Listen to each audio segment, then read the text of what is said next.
What if the voice in your head is not really you? What if your decisions are made before you're even aware of them? And what if the part of your mind you rarely notice is the one actually controlling your life? Welcome to the hidden world of consciousness and the subconscious. Every second of your life, your brain processes millions of bits of information, sounds, images, memories, emotions. Yet you are only aware of a tiny fraction of it.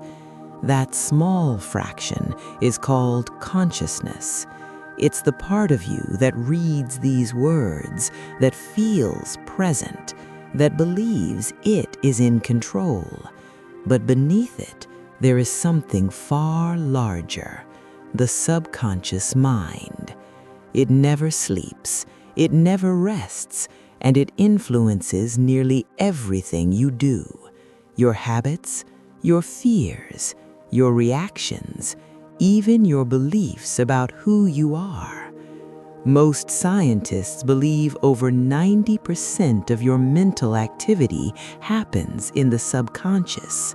That means the you that feels in control may only be a passenger. Think about this. You don't consciously tell your heart to beat. You don't instruct your lungs to breathe. You don't decide how memories are stored. Your subconscious does all of that for you. Silently, automatically, without permission. It keeps you alive while remaining invisible. But the subconscious doesn't just control survival, it controls meaning. It decides what feels important, what feels dangerous, what feels familiar. That's why two people can experience the same event and feel completely different emotions.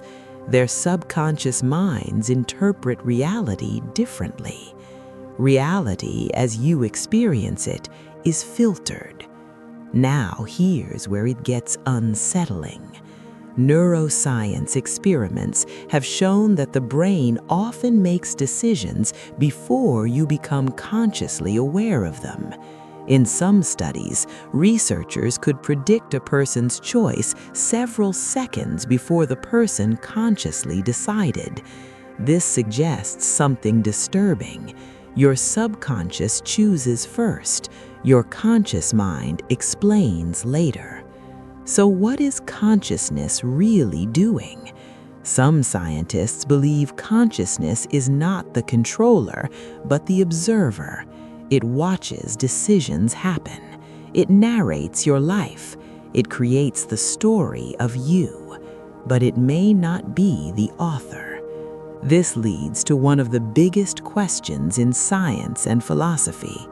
Do we have free will, or are we guided by hidden processes we barely understand? Your subconscious is shaped by experiences you don't remember, childhood moments, trauma, repetition, environment. It absorbs patterns and stores them quietly. Then it uses them to guide your future. This is why habits are so powerful. You don't think your way into habits, you repeat your way into them.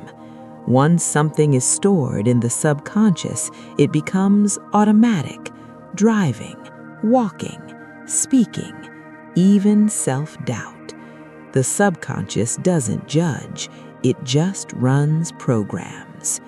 But here's something even more mysterious. Your subconscious does not distinguish clearly between imagination and reality. Studies show that vividly imagining an action activates the same brain regions as actually doing it. This is why visualization works, why fear can feel real even when danger isn't present, why dreams can emotionally affect you long after you wake up. To the subconscious, thoughts are experiences. Now consider this. If your subconscious responds to symbols, repetition, and emotion, then what is influencing it? Media, music, language, stories.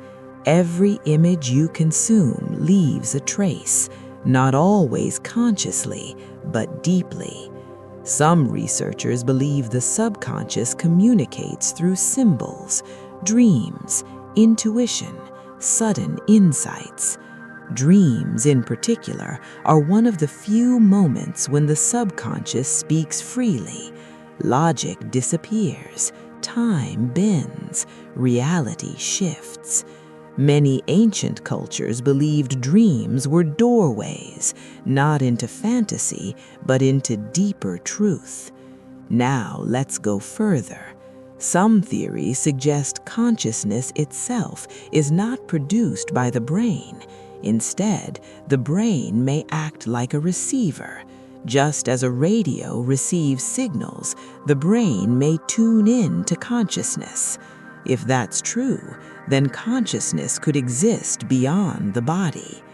This idea appears in near-death experiences, out-of-body experiences, and deep meditative states. People report awareness without physical sensation, awareness without time, awareness without identity. So where does the subconscious fit into this? Some believe the subconscious is the interface, the bridge between the physical brain and something deeper, a hidden layer between matter and awareness. If this is true, then changing the subconscious could change reality itself. And in small ways, we already know this happens. Placebo effects, mind-body healing, psychosomatic illness. Belief alters biology, not magically, but measurably. The terrifying realization is this: your subconscious may be shaping your reality without you realizing it. Your expectations influence outcomes. Your beliefs influence behavior. Your inner dialogue shapes your limits. And most of it happens silently. So how do you access the subconscious? Slow repetition, emotion, focus. This is why meditation works, why affirmations can work, why trauma can last for years. The subconscious listens when the conscious mind becomes quiet. In the end, consciousness and the subconscious are not enemies. They are partners. One experiences the present moment, the other builds the structure beneath it. But when you don't understand the subconscious, it controls you. The most powerful realization a human can have is not learning more information, it's realizing that the mind has layers, and the deepest layer is shaping your life right now, whether you are aware of it or not.